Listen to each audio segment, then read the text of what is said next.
De même que le chat domestique reste infantile toute sa vie dans son foyer, dans le sens où il fait ce qui est inhérent au chaton dans la nature, ronronner, l'homme adulte sort de l'école immature et dépendant intellectuellement.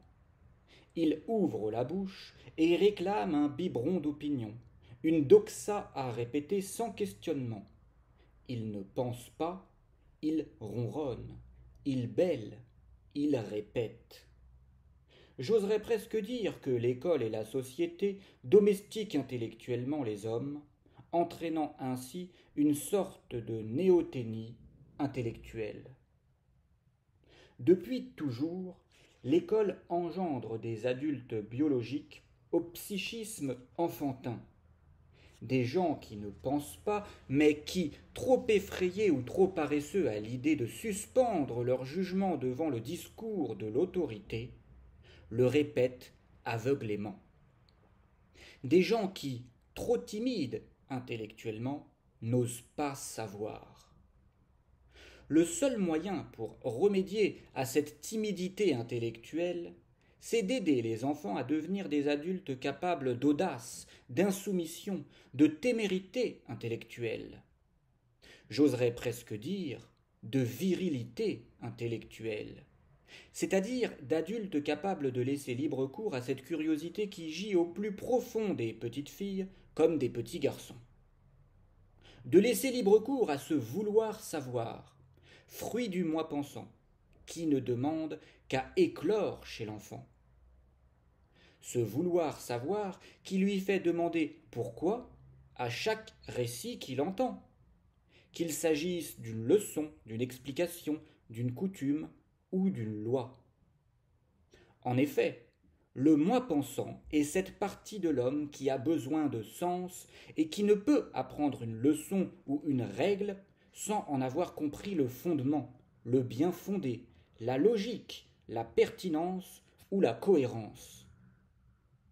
Ces êtres au vouloir savoir développé, ceux-là même qui veulent comprendre et non seulement apprendre, qui veulent du sens et non des règles, sont d'une part immunisés contre la propagande et d'autre part les meilleurs remparts contre les dérives autoritaires en tout genre.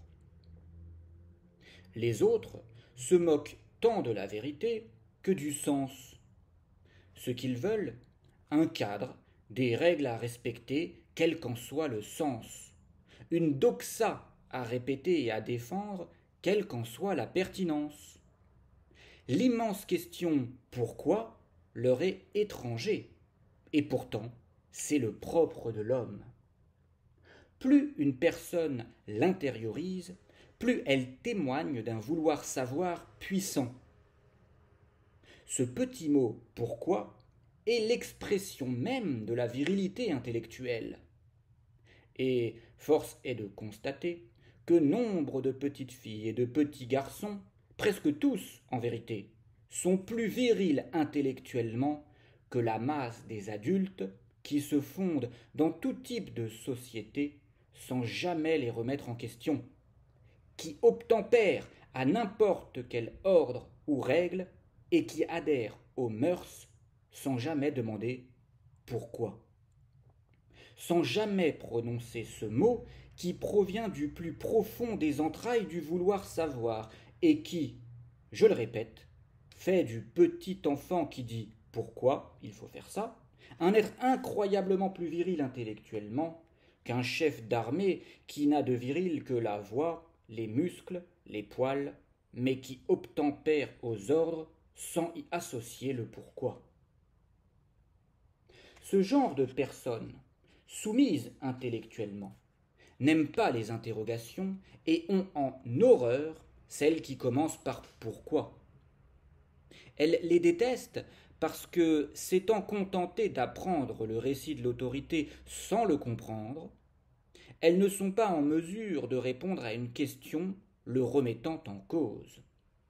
Mais aussi parce que la question subversive va de pair avec ce qu'elles sont incapables de faire, suspendre leur jugement devant le récit et en chercher les failles éventuelles.